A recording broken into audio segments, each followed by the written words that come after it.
अल्लाह मियाँ ने क्या फरमाया कि भाई इसका इल्म अल्लाह के सिवा किसी के पास नहीं।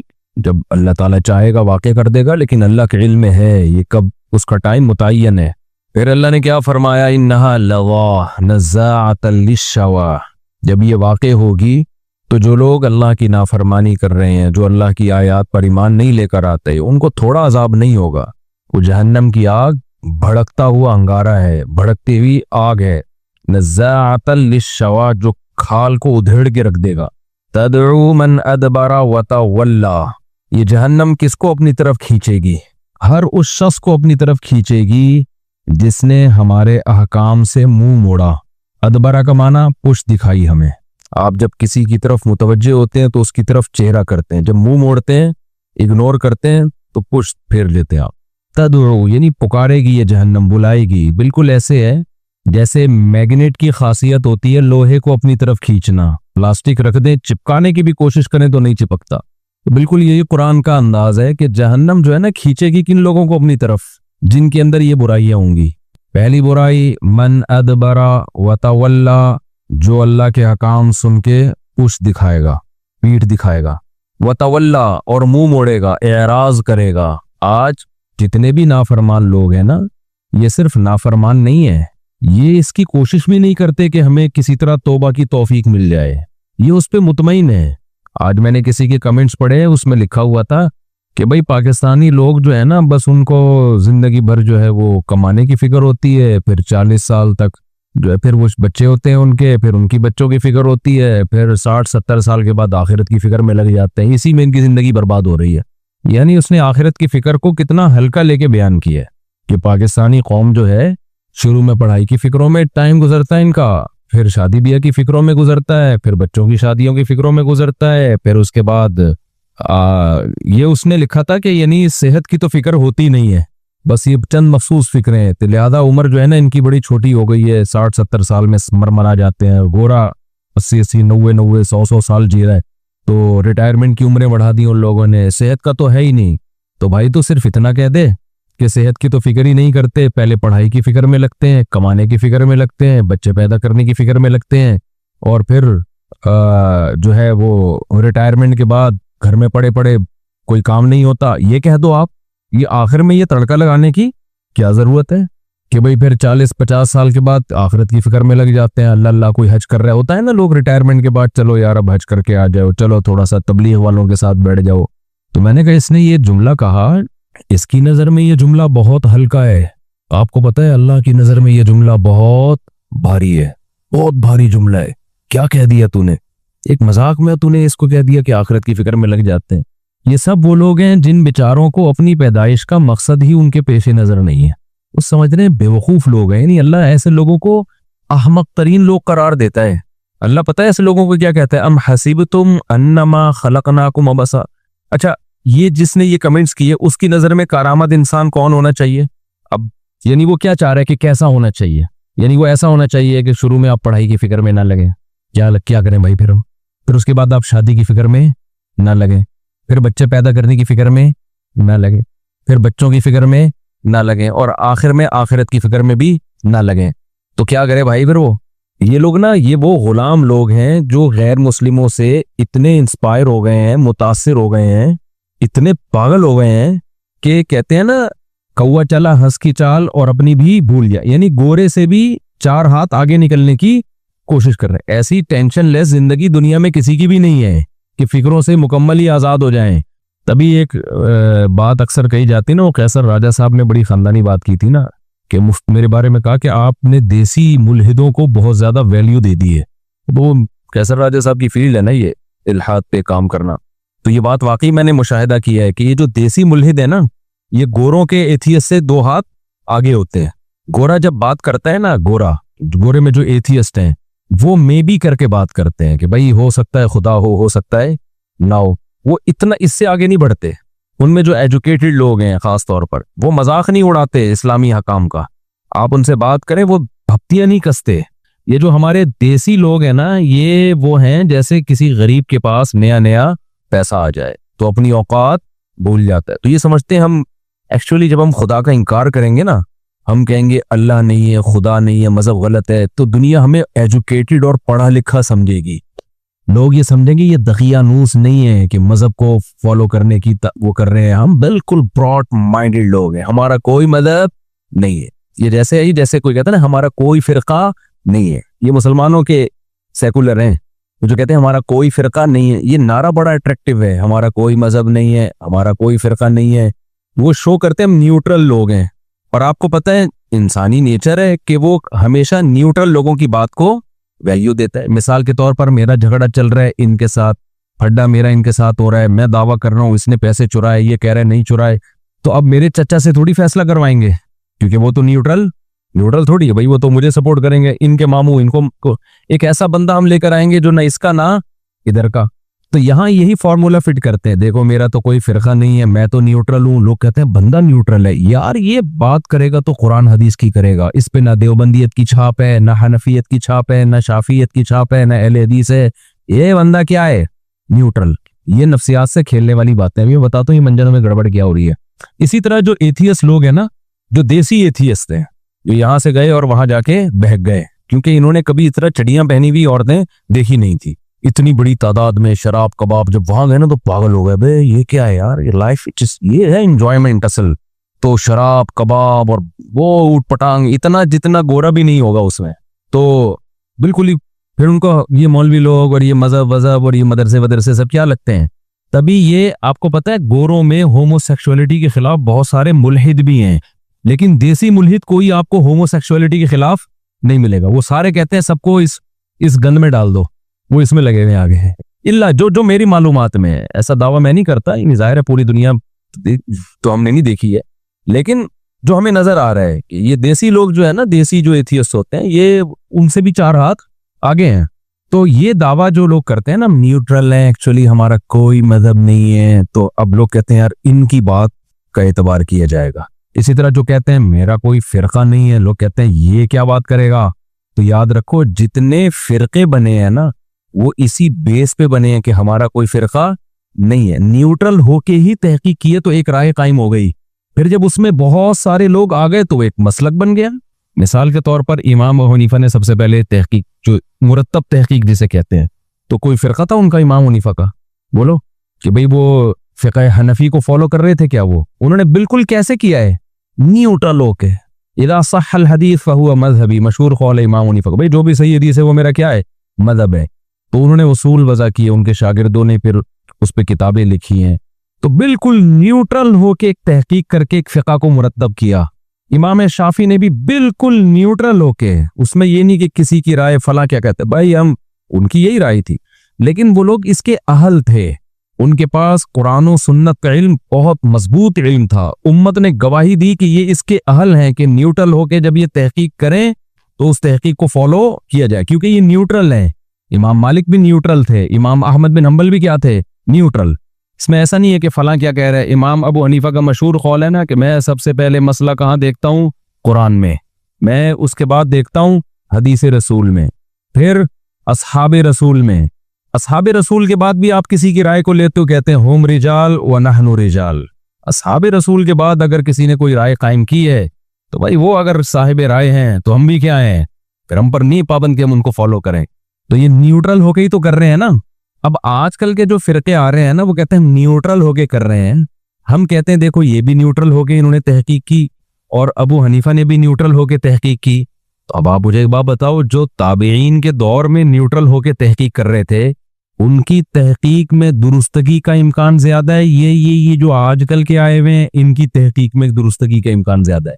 अगर आप न्यूट्रल होने की बेस पे कर रहे हो तो वो भी तो न्यूट्रल ही थे ना, तो क्यों ना उनको फॉलो किया जाए। यहाँ एक मशहूर वही मंजन कि हमने ना इनको करना है ना उनको करना है, हमने कुरान और सुन्नत को करना है।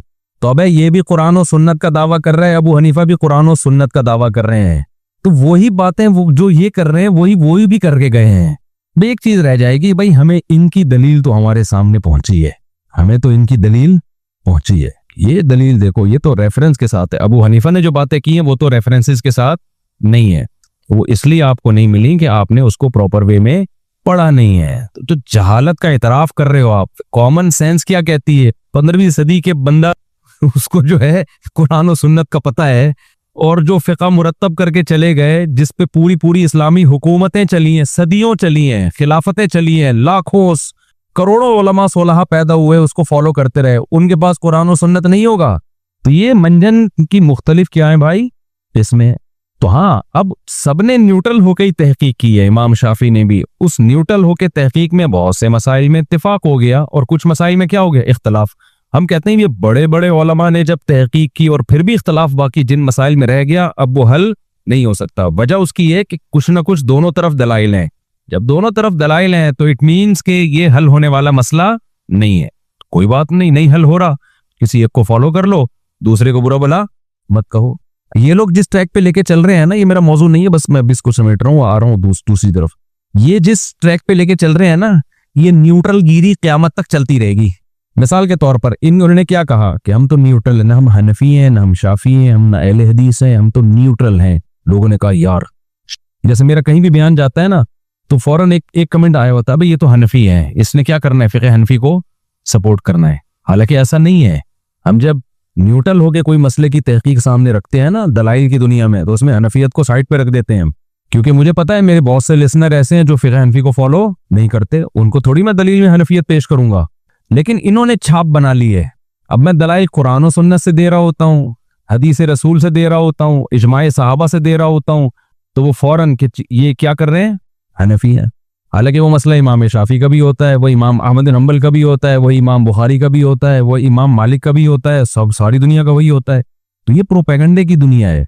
अब न्यूट्रल गिरी को आप समझ लें पहले। न्यूट्रल गिरी जो आजकल चल रही है ना, कि हम तो न्यूट्रल है, हम पे किसी फिरके की छाप नहीं है। होता पता है क्या है, अब लोग कहते हैं कि भाई दो मौलवियों में जब फड्डा चल रहा है ना, अब एक स्वाद का भी थोड़ा सा फड्डा शुरू हुआ है। वाद और वाह है कि द्वाद है। इसमें भी लोगों ने क्या किया, एक आलिम का बयान आया कि भाई ये द्वाद है, दाल की तरह है। मेरा पुराना बयान किसी ने चलाया कि ये वाह की मुशाबे है। और एक और क्या नाम है उनका, मुफ्ती अब्दुल वाहिद कुरैशी साहब है ना, उनका भी बयान आया कि वाह के मुशाबे, वाह के मुशाबे। अब ये दो उलमा का इख्तलाफ था, तो किसी तीसरे ने आके कहा कि मैं तो न्यूट्रल हूं भाई, वो उसने अपनी राय पेश कर दी। याद रखो, न्यूट्रल आदमी जब अपनी राय पेश कर देता है ना, तो वो न्यूट्रल रहता नहीं है, वो खुद उस झगड़े में क्या हो गया, एक फरीक बन गया है। समझ में आ रही है बात कि नहीं आ रही है? मजहबी झगड़ा जब भी होगा तो न्यूट्रल कुरान और सुन्नत है। वो जिसको कह रहे हो कि ये ठीक है, वो तो ठीक होगा। अब जब अवाम से ये फैसला नहीं हो पा रहा कि कुरान और सुन्नत किसको ठीक कह रहे हैं, तो फिर तो स्कॉलर्स ही फैसला करेंगे ना, तो वो न्यूट्रल हो ही नहीं सकते। नहीं आई मेरा ख्याल है बात समझ में? मिसाल के तौर पर आज किसी के कमेंट्स आए हुए थे स्वाद द्वाद और ये इस तरह के झगड़े हैं ना, कि कहा कि फलां स्कॉलर है वो इसका फैसला करेगा। तो मुझे ख्याल है मैं नीचे इसमें लिख दूं कि वो जब 3 का फड्डा हो जाएगा तो फिर हम कहेंगे कि चौथा होगा जो इनके तीनों के दरमियान क्या कह रहेगा, फैसला, क्योंकि वो तो एक फरीक बन गए ना। ये बिल्कुल ऐसा ही है जैसे हम ये कहते हैं कि ये लोग कहते हैं ना, ये इतने सारे फिरके आपस में लड़ रहे हैं तो इसलिए ये सब क्या है, गलत है। तो जब आपने कहा ये सब गलत है, तो आप भी तो लड़ रहे हैं कि नहीं लड़ रहे? नहीं, यही बात मेरा ख्याल है, क्योंकि ये सब आपस में एक दूसरे को गलत कह रहे थे। आपने कहा कि ये सब गलत हैं, तो सब गलत होकर एक और फिरका वजूद में आ गया, तो आप भी उसी बेस पे फिर आप भी गलत हो गए। क्योंकि जब ये सब आपस में लड़ने की वजह से गलत हैं, तो फिर आप भी तो इन सब से लड़ने की वजह से आप तो सबसे बड़े गलत हो गए कि ये तो फिर भी कोई एक से लड़ रहा होगा, दूसरे को सपोर्ट कर रहा होगा। और अगर सारे आपस में लड़ रहे हैं तो आप भी तो इन सब से लड़ रहे हो और ये सब आपसे भी लड़ रहे हैं। तो वही जंग जिसकी वजह से ये गलत थे, उसी जंग में आप भी क्या हो गए हो। तो ये जो मंजन दिख रहा है ना कि सारे फिरकों को खत्म करके लड़ाई खत्म करनी है, ये मंजन ही गलत है। ये लड़ाई क़यामत तक खत्म नहीं हो सकती, क्योंकि इन फिरकों से हटकर जरा ऊपर जाओ। ये तो कुरान और सुन्नत का सहारा लेते हैं ना। बिल्कुल जो मंजन आजकल मुस्लिम स्कॉलर्स मंजन बेच रहे हैं कि ये सारे फिरके चूंकि आपस में लड़ रहे हैं और मैं न्यूट्रल हूं, अल्लाह की कसम यही मंजन एथियस्ट और मुल्हिद लोग बेचते हैं कि देखो सब खुदा को मानते हैं। हिंदू भगवान कहता है उस खुदा को, मुस्लिम अल्लाह कहते हैं और अंग्रेज गॉड कहते हैं। खुदा को मानने वालों में कितने फिरके आपस में बने हुए हैं। एक कहता है अल्लाह ने 1.25 लाख पैगंबर भेजे, दूसरा कहता है कोई पैगंबर नहीं भेजा। एक कहता है कि जी इतने भगवान है, एक कहता है इतने भगवान है। तो खुदा को मानने वाले लोगों में इतने फिरके हैं, ये किसी एक बात पे जमा क्यों नहीं होते? तो जब तक ये किसी एक बात पे जमा नहीं होते, ये सारे क्या हैं, गलत है। तो ये एथियस्ट लोग वही नारा लगाते हैं जो मुस्लिम स्कॉलर्स मुसलमानों को ताना देके अपने आप को सही करार देने की कोशिश करते हैं। एक मुल्हिद की तकरीर मैंने खुद सुनी है, मैं नाम नहीं लूंगा। उसने कहा देखो ये हिंदू और मुसलमानों के इख्तलाफ, हालांकि सब खुदा को मानते हैं, कहते हैं क्रिएटर है। उन्होंने कहा जो तौहीद परस्त हैं, इनमें जो तौहीद के दावेदार हैं, परस्त हो या ना हो, दावेदार हैं, उनके खुद आपस में जंगें देख लो, कितनी जंगें हुई हैं ईसाइयों की। देखो एथियस ईसाइयत का भी दुश्मन है, यहूदियत का भी दुश्मन है और मुसलमानों का भी दुश्मन है, ऐसा ही है ना। तो कहता है देखो ये सब तो एक अल्लाह को मानते हैं और उसी अल्लाह को मानते हैं जिसने पैगंबरों को नबी बना के भेजा। ये सब इब्राहिम को, मूसा अलैहिस्सलाम और यूसुफ, ये सब को यहूदी ईसाई मुसलमान मानते हैं। देखो आपस में एक दूसरे को सब गलत करार देते हैं, ठीक है ना। मुसलमान कहते हैं ईसाई जहन्नम में जाएंगे, ईसाई कहते हैं मुसलमान जहन्नम में जाएंगे, यहूदी कहते हैं तुम दोनों जहन्नम में जाओगे, और मुसलमान और ईसाई मिलकर यहूदी को कहते हैं तुम कहां जाओगे, जहन्नम में जाओगे। तो एथियस लोग आए, देखा उनके क्लिप्स, जो आजकल के स्कॉलर जो न्यूट्रल कहते हैं ना हमारा कोई फिरका नहीं, वो दिखाते, वो देखो देवबंदी ने बरेलवी के खिलाफ फतवा दिया, अहले हदीस ने देवबंदी के खिलाफ फतवा दिया, फिर देवबंदी ने अहले हदीस के खिलाफ फतवा दिया, फिर दोनों ने मिलकर देवबंदी के खिलाफ फतवा दिया। बिल्कुल वही लतीफा मुझे याद आता है कि एक आदमी के पहले से बच्चे थे, उसकी शादी हो गई खातून से जिसके पहले से बच्चे थे, अब दोनों के भी बच्चे हो गए हैं भाई। तो अभी ऑफिस में बेगम का फोन आया, देखें मेरे बच्चों ने आपके बच्चों को मिलके मारा, आपके बच्चों ने मेरे बच्चों को मिलके मारा, फिर आपके बच्चों ने और मेरे बच्चों ने हम दोनों के बच्चों को मिलके मारा है, मैं बहुत टेंशन में हूं आप घर पहुंचे। तो ये जो न्यूट्रल स्कॉलर्स की बात कर रहा हूं, जो कहते हैं ना हम हनफी हैं, न देवबंदी हैं, न बरेलवी हैं, न अहले हदीस, एक्चुअली हम कोई फिरके तो ये मंजन है, सही है ना। मैं असल फिरका परस्ती खत्म करने का क्या तरीका है वो मैं भी बता रहा हूं, ये बेहतरीन मंजन है। तो यही मंजन एथियस लोग बेचते हैं कि देखो ईसाइयत, यहूदियत, मुसलमानों की तो जंगें हुई हैं, सलीबी जंगें हैं, सलाउद्दीन अय्यूबी की, कितनी तवील अरसा वो जंगें चली, अंग्रेजों ने इस पे फिल्में बनाई हैं, तवील अरसे तक जंगों में तलवारों की छांव में ही मुसलमानों का टाइम गुजरा है। गज़वाए बदर से हम शुरू करते हैं ना तो अब तक जंग ही चल रही है।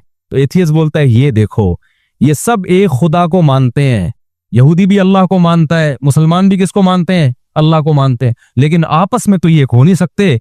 यहूदी कहता है ईसा अलैहिस्सलाम अल्लाह के माज अल्लाह अल्लाह के नबी नहीं है, माज अल्लाह नकल कुफर, वो तो वलदु ज़िना है, माज अल्लाह नकल कुफर, मरियम ने माज अल्लाह, ये तो मुंह से बोलते हुए भी हमें खुदा का अल्लाह का खौफ आता है, वो तो उनको माज अल्लाह नकल कुफर वलदु ज़िना कहते हैं। और ईसाई कहते हैं वलदु ज़िना होना दूर की बात, वो तो अल्लाह के बेटे हैं। अबे देखो भाई, एक कह रहा है, अब वो क्लिप निकाल के चलाना शुरू करें थी और चलाते हैं, एक कह रहा है कि अल्लाह के पैगंबर है, दूसरा कह रहा है आम इंसान नहीं बल्कि माज अल्लाह उनका तो नसब ही नहीं है। और मुसलमानों ने कहा ये दोनों गलत है, ये दोनों जहन्नम में जाएंगे, क्योंकि असल पैगंबर तो कौन है, मोहम्मद सल्लल्लाहु अलैहि वसल्लम है। ये मंजन मुल्हिद लोग बेचते हैं, बिल्कुल यही स्टाइल उन सेकुलर लोगों का है जो लोगों को उलमा से कटा रहे हैं और कहते हैं हम किसी फिरके को नहीं मानते, क्योंकि ये क्लिप देखो, ये देवबंदी बरेलवी को गालियां दे रहा है, ये बरेलवी देवबंदी को बुरा भला कह रहा है, ये अहले हदीस फलां के खिलाफ क्लिप, ये आपस में तो मिल बैठ नहीं सकते, ये आपस में नहीं मिलते, हमें क्या मिलाएंगे। वही एक आदमी की आंखों में भैंगापन था ना, भैंगापन था एक आदमी की आंखों में, तो अब किसी ने, उसके दोस्त ने मजाक में कह दिया तेरी आंखें फलां फिल्म के हीरो से मिलती हैं, ये किसी लड़की ने कह दिया छेड़ने के लिए से ना, कि थोड़ा बेचारा खुश हो जाएगा, ये दिल पे ले गया, ये समझा वाकई मेरी आंखें फलां हीरो से मिलती हैं। तो अपने दोस्त से इसने कहा कि भाई जरा मेरी आंखों में आंखें डाल के बताना मेरी आंखें फलां फिल्म के हीरो से मिलती हैं कि नहीं मिलती। उसने बहुत गौर से आंखों की में घुस के कहा ये तो आपस में नहीं मिलती, फलां से कहां से मिलेंगी ये। तो ये स्कॉलर क्या कहते हैं भाई, ये देवबंदी बरेलवी अहले हदीस ये तो आपस में ही मसले हल नहीं कर पा रहे, इनसे बोलो पहले अपने मसले तो हल करो, ये तो इसलिए हम फिरका परस्ती के खिलाफ हैं, हम जो दीन ला रहे हैं वो क्या है, बिल्कुल यही स्टाइल किसका है, मुल्हिदीन का। तो जो जवाब हम मुल्हिदीन को देते हैं वही हम किसको देते हैं, इन स्कॉलर्स को देते हैं कि भाई साहब अगर यहूदी ईसाई मुसलमान एक दूसरे को गलत करार दे रहे हैं तो महज एक दूसरे को गलत करार देने की बेस पे तीनों गलत नहीं हो जाते। बाज दफा तीन आदमी लड़ रहे होते हैं, एक हक पर होता है, दो क्या होते हैं, नाक होते हैं, इस बेस पर किसी को गलत करार देना ठीक नहीं है। महल्ले में दो आदमी लड़ रहे हैं, आपने कहा दोनों लड़ रहे हैं दोनों गलत हैं, आपने आके दोनों को कूटना शुरू कर दिया, तो जिस बेस पे आपने दोनों को गलत करार दिया उस बेस पे आप खुद भी गलत हो गए कि नहीं हो गए। फिर तो कोई एथियस से हटके कोई नया बंदा है वो कहे कि मैं एथियस को भी नहीं मानता। एक चीज मार्केट में आई है जिसको फ्री थिंकर कहा जाता है, फ्री थिंकर। ये मुझे पता चला जब मैं मलेशिया में गया ना, तो एक बंदा वैसी गपशप हो रही थी, मैंने कहा आपका मजहब क्या है, उसने कहा मैं फ्री थिंकर। अबे मैंने कहा ये क्या है, थिंक से ही फ्री हो गया। फ्री थिंकर का मतलब खालिस ज़हन हूं मैं। वो ये दलील दे सकता है कि एथियस कह रहा है खुदा नहीं है, मुसलमान कह रहे हैं अल्लाह है, और यहूदी भी कह रहे हैं अल्लाह, यानी कुछ लोग कह रहे हैं अल्लाह है, कुछ कह रहे हैं अल्लाह नहीं है। फिर जो कह रहे हैं अल्लाह है उनमें इतने फिरके हैं, कोई कह रहा है एक है, कोई कह रहे हैं बहुत सारे हैं। उसका नाम क्या है, इसमें इख्तलाफ है। मुसलमान कहते हैं उसका नाम अल्लाह है, हिंदू कहते हैं उसको क्या कहते हैं, भगवान कहते हैं। फिर जो एक खुदा को मानते हैं उनमें कितने फिरके हैं। एक कहते हैं ईसा अलैहिस्सलाम अल्लाह के बेटे हैं, आम पैगंबरों से भी बहुत ऊंचे हैं, वो तो अल्लाह के बेटे हैं। एक कह रहे हैं कि वो तो माज अल्लाह नकले कुफर, वो तो वलद ज़िना है, नकले कुफर, कुफर नबाशत। और मुसलमान कह रहे हैं भाई कि ईसा अल्लाह के नबी हैं, लेकिन मोहम्मद सल्लल्लाहु अलैहि वसल्लम वो भी अल्लाह के नबी हैं। तो वो फ्री थिंकर क्या, और दूसरा कह रहे खुदा सिरे से है ही नहीं। तो उसने कहा ये सारे गलत है। सही क्या है भाई, सही मैं हूं, सही मैं हूं। क्यों सही हो, क्योंकि ये सारे क्या हैं। अबे तो तेरा भी तो कोई नजरिया होगा ना। अब वो अगर कोई नजरिया इख्तियार करता है तो वो भी फरीक का हिस्सा बन जाता है। वो कहता है खुदा नहीं है तो चल तू भी तो उसी फरीक का हिस्सा बन गया। वो कहता है खुदा है तो भाई है तो किस तफसील के साथ है, एक है या बहुत सारे हैं। एक है तो तू तो आसमानी किताबों का मानने वाला है। फिर तो कह कि फिर जो है ईसा अल्लाह के बेटे हैं या नहीं है, तो तू भी तो उसी जंग में आ गया ना भाई। तो इसके जवाब में कहता है मेरा कोई कॉन्सेप्ट ही नहीं है, मैं फ्री थिंकर हूं। ये मतलब है मेरा कोई फिरका नहीं है। जब कहता है ना कोई मेरा कोई फिरका नहीं है, तो इसका मतलब मैं फ्री थिंकर, वो जो जिसका एंड वहां हुआ था ना, तो तू भी यही है। तो ये मार्केट में मंजन क्या हो रहा है। तो भाई आप ना फिरकों को खत्म कर सकते हो, कोशिश करो खत्म करने की। कोशिश कैसे करो, आप इसमें तहकीक करो इनमें सही कौन सा है। जो सही है उसको सपोर्ट करो, उस सही में अगर कुछ गलतियां हैं तो उनकी इस्लाह की कोशिश करो, ये तरीका है। और छोड़ दो जो सही नहीं होता उसको अपने हाल पे छोड़ दो, वो आपके जिम्मे नहीं है ना। क़यामत में आपसे सवाल होगा। हमारे नबी सल्लल्लाहु अलैहि वसल्लम को अल्लाह ने भेजा, फिरकों को खत्म करना तो बात की बात है। सबसे पहले तो दुनिया के मुख्तलिफ मजाहिब का मसला तो फिरकों से भी ऊपर की चीज है ना। अरे एक आदमी देवबंदी बरेलवी अहले हदीस बन जाता है, ये ज्यादा बुरा है। वो हिंदू हो जाता है, ये ज्यादा बुरा है। हिंदू होके तो वो मानता ही नहीं कुरान को। तो फिरकों के खत्म करने से बड़ा टास्क जो हमारे पास है वो तो मुख्तलिफ मजाहिब को खत्म करना है, क्योंकि हमारा यह दावा है कि इस्लाम ही निजात का वाहिद जरिया है। लेकिन क्या कर पाए हम लोग अब तक। अब कोई एथियस्ट कहे कि तुम लोग आपस में इख्तलाफ खत्म नहीं कर पा रहे, तुम्हारे तो इतनी जंगें, तुम्हारी तो, हम कहेंगे नहीं कर पा रहे भाई, हमारे बस में नहीं है। हम हक बयान कर देते हैं भाई, ये ठीक है, जिसने मानना है माने, नहीं माना तो हमारे पास वो डंडा है नहीं चलाने के लिए। और इस्लाम ने हमें इजाजत भी नहीं दी है कि डंडा चला के लोगों को मुसलमान करो, बल्कि इस्लाम ने क्या कह दिया, ला इकराह फिद्दीन, दीन में कोई जबरदस्ती नहीं है। क़द तबय्यन रुश्दु मिनल गई, अल्लाह कहते हैं मैंने हक और बातिल को वाज़े कर दिया है। तो जब जबरदस्ती नहीं है तो कोई बात नहीं। वली ज़ालिका खलक़हुम, अल्लाह पता क्या जवाब देता है कि तुम फिरकों से टेंशन में हो। फिरकों से बड़ा मसला क्या है, मजहब, जो मजहबी लोगों के चेंज है। फिरके कम अज कम अल्लाह रसूल को मान तो रहे हैं ना, तशरीहात में डंडी मार रहे हैं, गड़बड़ कर रहे हैं। कुछ डंडी नहीं मार रहे, कुछ डंडी मार रहे हैं। इससे बड़ी गुमराही तो ये कि अल्लाह ही के मुनकिर हैं बहुत से लोग। इससे बड़ी गुमराही तो ये कि बहुत से लोग तो अल्लाह के साथ गैरों को शरीक कर रहे हैं। तो अब इस पे नबी भी परेशान होते थे कि ये क्यों शख्स नहीं मान रहे। तो अल्लाह ने क्या जवाब दिया, वलिज़ालिका खलक़हुम, कुरान की आयत है, अल्लाह ने इसीलिए पैदा किया है कि इख्तलाफ रहे इनमें। क्यों, इख्तलाफ में आजमाइश है कि तुम देखते हो उस हक को सपोर्ट करते हो या तुम बातिल को। ये इस तरह रहेगा। ये ईसा इब्ने मरियम आके खत्म करेंगे अलैहिस्सलातु वस्सलाम, सारे फिरके खत्म हो जाएंगे। वो तलवार की ताकत से होंगे, वो भी मुनाजरों से नहीं होंगे, वो तलवार की ताकत से खत्म करेंगे ईसा अलैहिस्सलाम आके। क्योंकि कौन आपकी दलाइल से कुछ लोग मान लेते हैं, कुछ फिर भी डटे रहते हैं, क्योंकि बहुत से लोगों के मफाद वाबस्ता होते हैं, उनको बात समझ में आ रही होती है लेकिन फिर भी नहीं मानते। आज एक आदमी मेरे से उलझा ना, कह रहे हैं आप ये कह रहे हो अदालती खुला मोतबर नहीं, अदालती खुला मोतबर। जब एक औरत नहीं रहना चाहती, जब एक औरत नहीं रहना चाहती, इस पे जोर लगा रहे हैं। मैंने कहा भाई अगर जुल्म कर रहा है तो फिर तो हम भी ये कहते हैं कोर्ट का खुला मोतबर है। जब जुल्म नहीं कर रहा, उसके बेसिक हुकूक पूरे कर रहा है, कह रहे हैं ठीक है कर रहा है, लेकिन वो नहीं रहना चाहती, वो नहीं रहना चाहती, वो मुझे ना जोहर के बाद वो इसी तरह, तो क्यों उसको मजबूर कर रहे हैं, फायदा क्या रहने का। मैंने कहा उसका हल शरीयत ने बताया है कि अगर हुकूक भी अदा कर रहा है लेकिन औरत को किसी भी वजह से मियाँ पसंद नहीं आ रहा, तो अल्लाह ने एक रास्ता रखा है कि भाई शौहर से तलाक का यानी खुला का मुतालबा कर लो। और खुला तलाक ही है, उसको बोलो मेहर ले ले भाई, मेरी जान छोड़ दे। शौहर अगर इस बात को सीरियस नहीं लेता तो कोर्ट में केस कर दे।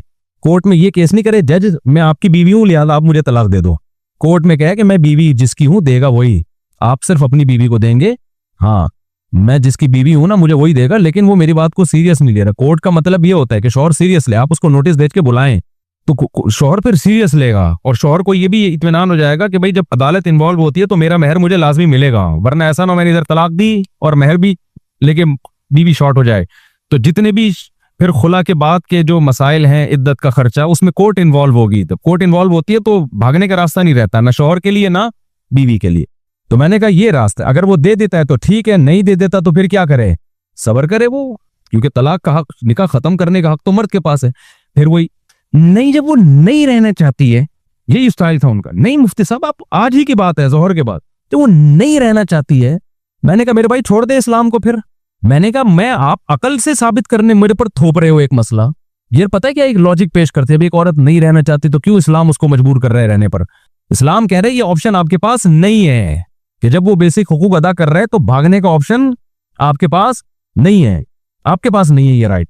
जब वो बहुत दफा समझा दिया ना उनको, दलाइल से नहीं आ रहा, कह रहे नहीं रहना चाहती तो इसमें फायदा क्या है। मैंने कहा भाई फिर ठीक है, आपकी अगर 6-7 बच्चे हैं ना, मुझे पता तो उनके 6-7, मैंने कहा आपकी बेगम बोल रही टाटा मैं जा रही हूँ, अब आप मेरे पास आओगे, भाई मैं सारी जिंदगी बेवकूफ हूं मैं इसको इसका 10 साल से नान नफ्का उठा रहा हूँ। देखो दुल्हन से इश्क जैसी मोहब्बत तो 1 महीने के बाद खत्म हो जाती है, उसके बाद तो जिम्मेदारी के चक्कर में पाल रहा होता है आदमी। अबे जो तुम्हें दुल्हन से पहली रात में लगाव था, क्या वो अब भी है? कोई नहीं देख रहा तुम्हें। 20-30 साल 10 साल के बाद थोड़ी होता है वो लगाओ। मोहब्बत दूसरे स्टाइल में होती है। मेरे बच्चों की माँ है, मेरे साथ इसने इतना टाइम गुजारा, इस लिहाज से तो होगी, वो जज्बात थोड़ी होते हैं। पहली रात में तो जो है ना, या शुरू की रातों में तो दोस्त बुरे लग रहे होते हैं, गटर के ढक्कन जिन पे सारी जिंदगी गुजार दी वो बुरे लग रहे होते हैं, लेकिन क्या ये जज्बात बाद में रहते हैं? उसके बाद जिम्मेदारियां समझ के, यार वाइफ है मेरी, जो है ना मेरे वालिद की बहू है, मेरे भाइयों की भाभी है, और जो है क्या नाम है, एक मैं छोड़ दूंगा, बदनाम हो जाऊंगा सोसाइटी में, इज्जत का, और उसकी भी जिंदगी बर्बाद होगी। तो 10 साल 15 साल उसने क्या किए, घर बसाने के लिए कुर्बानी दी है। अगर उसको पता होता 15 साल के बाद ये निकल जाएगी तो कहता अभी निकल जा भाई, मैं पागल हूं, मैं 10 बच्चे पैदा करके, ये 6 बच्चे पैदा करके तुझे निकालूंगा यहाँ से। अब आप उस 6 बच्चों के बाद उसको ऑप्शन बोल रहे हो कि वो जब नहीं रहना चाहती, वो जब नहीं, वो उनका स्टाइल ही यही था। तो मैंने कहा आपकी बेगम आज बोले 6 बच्चों के बाद कि मैं जा रही हूँ, आप बोलोगे कि मैं पागल हूँ? भाई जो तुझे 10 साल 15 साल से मैं पाल रहा हूं, तो तू पहले चली जाती ना तू। तो मैंने कहा ठीक है, आप अपनी बेगम को ये मसला बताएं कि बेगम कोई भी पसंद आ जाए ना तो तुम्हारे पास ये ऑप्शन है, तो तुम चली जाना, और जब मैं तुम्हें रोकूंगा तो तुम कह रहे जब मैं नहीं रहना चाहती तो मुझे क्यों रोक रहे। तो आप ये बोलोगे कि फिर पहले बोल देती ना कि मुझे, और उस अब जब अदालती खुला सोसाइटी में चलेगा ना, तो मर्द को पता है कि 10 साल के बाद भी जा सकती है। तो मैं बार बार कह रहा हूं, इसका नुकसान किसको होगा भाई? औरत को होगा। मर्द कह के जब 10 साल के बाद भी कोई भरोसा नहीं है, जा सकती है। आप कह सकते हो नहीं जी हमें अपनी बीवी पे बड़ा एतमाद है, बड़ी नेक है, ये 10-20 साल के बाद भी नहीं जाएगी। दुनिया में ऐसा एतमाद कि 20 साल के बाद का भी आपको पता होगा क्या होने वाला है, ये किसी के बारे में भी नहीं। ये गारंटी सिर्फ पैगंबर की हो सकती है। ये तो ना शौहर की ऐसी हो सकती है ना बीवी की हो सकती है। आज जो अच्छा है कल बुरा हो सकता, तभी तो हदीस में आता है, तभी हम यकीनी जन्नती किसी को कह सकते हैं, ना जहन्नमी कह सकते हैं ना जन्नती। वजह क्या है कि आज नेक है कल बुरा हो जाए, आज बुरा है कल क्या हो जाए, तौबा करके अच्छा हो जाए। तो ये बीवी के बारे में कैसे कह सकते हो कि आज ठीक है तो कभी भी खराब नहीं हो सकती? ये कैसे कह सकते हो? तो इसका नुकसान क्या होगा? मर्द क्या है, जब ये जिस दिन ये नहीं रहना चाहेगी तो क्या होगी, ये को छोड़ना पड़ेगा। तो मैंने कहा भाई मैं इस्लाम आपके सामने बताऊंगा, आपको इस्लाम समझ में, छोड़ दो आप इस्लाम। फिर वही स्कॉलर्स आ जाते हैं आजकल, जो मिशकात की इतनी हदीस है वो फेंकते रहो बैठ के। कोई हदीस नहीं है मिशकात की जिसमें आ रहा है कि जब वो नहीं रहना चाहती तो वो क्या होगा, वो चली जाएगी। ऐसी कोई हदीस नहीं है मिशकात की, जैसे कोई इख्तियार ही नहीं है। तो खैर हम कहाँ जा रहे थे? तो मैंने कहा भाई जो फ्री थिंकर है ना, अब वो क्या कहता है कि देखो ये इससे लड़ रहे हैं, वो उससे लड़ रहे हैं, ये फलाने से लड़ रहा है, ये ढिमकाने से लड़ रहा है। तो अब आपने क्या किया, आपने कहा कि चूंकि मुल्हिदीन के अपने फड्डे चल रहे हैं, जो खुदा के मुनकिर हैं उनके खुदा वालों से, और खुदा जो मानते हैं उनके आपस में, तो अब मैं न्यूट्रल होऊंगा। मैं इनमें से किसी को भी ठीक नहीं समझता। अब न्यूट्रल होके तू क्या करेगा? सारे अकीदे तो खत्म हो गए ना, जो खुदा को मानने वाले भी खत्म, खुदा का इनकार करने वाले भी। फिर जो खुदा को मानते हैं उनमें तौहीद परस्त भी और मुशरिक भी। फिर जो तौहीद परस्त का दावा करते हैं, सच्ची मुच्ची में तौहीद परस्त हैं भी या नहीं है, वो भी। फिर पैगंबरों को मानने वाले ना मानने वाले सारे खत्म हो गए। अब तू क्या करेगा? हम तो कहेंगे इन्हीं में से जो सही लगता है उसको फॉलो कर। तो कहता है ये चूंकि आपस में लड़ रहे हैं लिहाजा मैं इनमें से किसी को भी ठीक बोलो नहीं मानता। अब क्या, अकीदे तो सारे खत्म हो गए हैं भाई मार्केट में। तो एक नया उसने फिरका बनाया कि फ्री थिंकर। फ्री थिंकर का मतलब मैं ये मानता हूं कि अल्लाह है, ना मैं ये मानता हूं कि अल्लाह नहीं। यानी उसका ये भी कॉन्सेप्ट है, दिमाग को खाली रख के जिंदगी गुजारो। हालांकि ये सबसे बुरा कॉन्सेप्ट है।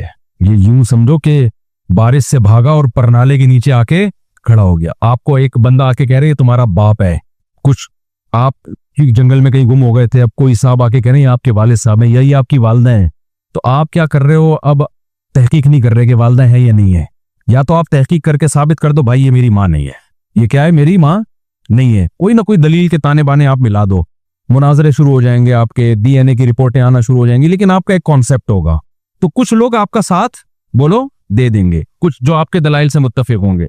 और अगर आपने मान लिया कि ये मेरी माँ है तो हो सकता है कुछ मुखालफत करें और कुछ आपका साथ दे दें, यार इसके दलाइल समझ में आ रहे हैं।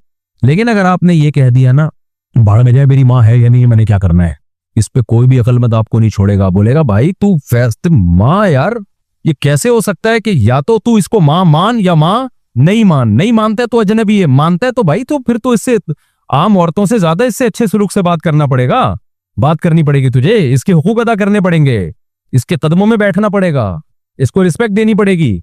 आप कह रहे हो भाड़ में जाए रिस्पेक्ट, वो देखा नहीं है जो जिनकी माएँ होती हैं और जिनकी माएँ नहीं होती उनके आपस में इख्तलाफात नहीं देखे हैं, कुछ कह रहे हैं ये मेरी माँ है, कुछ कह रहे हैं इनके आपस में तो पहले हल कर लें, एक कह रहे हैं मेरी माँ है, दूसरा कह रहे हैं मेरी माँ नहीं है, ये दोनों आपस में लड़ रहे हैं।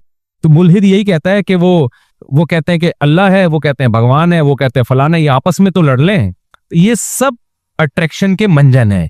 इसलिए दुनिया में मजहब बहुत सारे रहेंगे, इन बहुत सारे मजहबों में लड़ाइयां भी हो सकती हैं, इन लड़ाइयों को देख के कहना सारे गलत हैं, ये दुनिया का सबसे बड़ा बेवकूफी वाला दावा है। भाई इनमें सारे गलत नहीं है, जो सही है आपने उसको क्या करना है, मानना है। क्यों? वलीदा अली का खलक़हुम, अल्लाह कहते हैं इतने मजहब दुनिया में इसलिए रहेंगे कि मैं इनको आजमाऊंगा, मैंने पैदा ही आजमाइश के लिए किया है। जहां मूसा होगा वहां फिरौन भी होगा, फिरौन ना होता तो मूसा की क्या जरूरत थी फिर? समझते हो कि नहीं समझते? तो हक और बातिल हमेशा क्या करेगा, पैरेलल चलता रहेगा। तो तुमने देखना सही कौन है, क्योंकि अगर सारे खत्म हो गए तो आजमाइशें खत्म हो जाएंगी।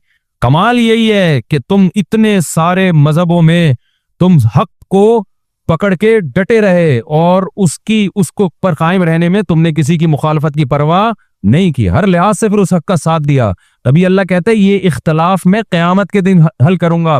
तभी अल्लाह ताला जहां भी नबी इख्तलाफात से परेशान होते थे ना कि इतने सारे लोग हैं और ये बात भी नहीं मान रहे, इस्लाम पे आ नहीं रहे, तो अल्लाह क्या फरमाते हैं, इन्ना रब्बका यफ़सिलु बैनहुम यौमल क़ियामति फ़ीमा कानू फ़ीही यख्तलिफून। ए नबी तेरा रब क़यामत के दिन फैसला करेगा कि इनमें सही कौन था और गलत कौन है, तो मेरे पास ही आना है इन्होंने, मैं फैसला करूंगा। अल्लाह ने ये नहीं कहा कि ये क्योंकि सब आपस में लड़ रहे लिहाजा सारे गलत हैं, ठीक है ना? तो बिल्कुल फिरकों में भी जब इस्लाम दुनिया में आया तो उनमें फिरके बन गए, उनमें क्या बन गए, फिरके। अब देखो एक अहम पॉइंट की बात है, अल्लाह की बात समझ में आ जाए। क्या अल्लाह ने ऐसा किया कि जब दुनिया के सारे मजाहिब गलत हो गए थे तो अल्लाह ने सबको गलत ही चला दिया? अल्लाह ने हक पैगंबर को भेजा ना, मोहम्मद सल्लल्लाहु अलैहि वसल्लम को, और आखिरी नबी बना के भेजा। तो पता है आखिरी नबी की बरकत से काम क्या हुआ है, एक बड़ा खानदानी काम हो गया। वो खानदानी काम ये हो गया, अब अल्लाह ने और उसके रसूल ने ऐलान किया कि अब इस्लाम जब दुनिया में आ गया है और नए नबी नहीं आएंगे तो अब मुसलमानों में फिरके तो बनेंगे, लेकिन ऐसा नहीं हो सकता कि इस जमीन पर कोई ऐसा टाइम आ जाए कि सारे ही फिरके गलत हो जाएं। एक फिरका उनमें हमेशा हक पर रहेगा। लिहाजा इस हदीस और कुरान की रोशनी में जो ये कहता है ना कि ये सारे फिरके गलत हैं, उसका प्रोग्राम तो वहीं से खत्म हो गया। नहीं आई मेरा ख्याल है बात, आपकी समझ में नहीं आई ना? अब इतने सारे फिरके हैं ना, कह रहे हैं इतने फिरके, वो देवबंदी कहता है, बरेलवी गलत हो कहते हैं, अहले हदीस गलत हो कहते हैं, फलाना गलत हो कहते हैं, ढिमकाना गलत होती है, ये सारे गलत हैं, मैं न्यूट्रल हूं। तो आपका न्यूट्रल होना कुरान और सुन्नत की रोशनी में आपके गुमराह होने की दलील है। समझते हो कि नहीं समझते? न्यूट्रल होना आपके गुमराह होने की क्या है, दलील है, क्योंकि इसका मतलब आप इन सबको गलत समझ रहे हो, तभी तो आप न्यूट्रल की तरफ गए हो ना, कि न्यूट्रल बने हो आप। आपको होना ये चाहिए था इनमें जो सही है उसको सपोर्ट करो और जो गलत है उनको क्या करो, हक का साथ देके बातिल को क्या करो, उसकी हौसला शिकनी करो, उसका हिस्सा बन जाओ उस जंग का। हम तलवार से जंग की बात नहीं कर रहे, हम जबान से जंग की बात कर रहे हैं। जैसे दो आदमियों की बहस हो रही है, आपने कहा साले दोनों गलत है क्योंकि दोनों बहस कर रहे हैं। ना ना ना ना ना ना ना, अगर हक इन दोनों में मुनहसिर है, या तो ये हो सकता है कि दोनों वाकई गलत हों, लेकिन अगर आपको दलील से साबित हो गया कि ये 6 आदमी आपस में बहस कर रहे हैं, ये 6 गलत नहीं हो सकते, इनमें एक सही है बाकी 5 क्या है, गलत हैं, तो फिर उनकी बहस और मुनाजरे और फतवेबाजी की बेस पे आपने ये कहना कि ये सारे गलत हैं, ये गलत होगा। क्योंकि हमें बता दिया कि इन 6 जो बहस कर रहे हैं दलील से पता चल गया इनमें एक ठीक है, तो अब आपने उस बहस से जान नहीं छुड़ानी है, जो सही है उसका हिस्सा बन के आपने भी उस बहस में उनके साथ शरीक हो जाना है।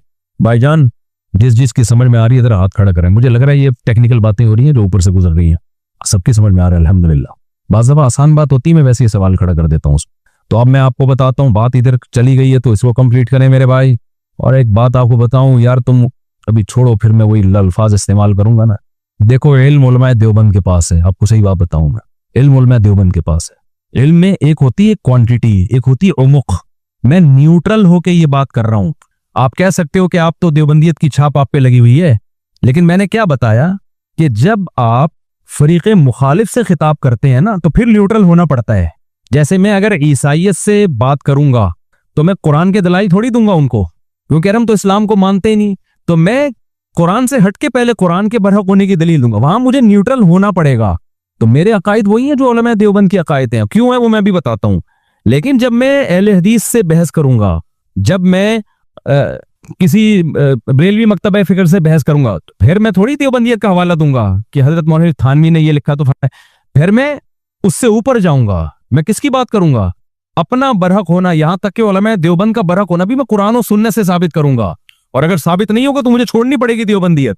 तो मेरा मकसद तो सिर्फ ये है कि ये जो लेबल लगने की वजह से लोगों ने कहा है ना कि ये इतने सारे फिरके लिहाजा ये लेबल गलत लगाया जा रहा है। ये सिर्फ क्या है, एक मंजन बेचा जा रहा है, एक अच्छा उन्मान लगा के, और कुछ भी नहीं है।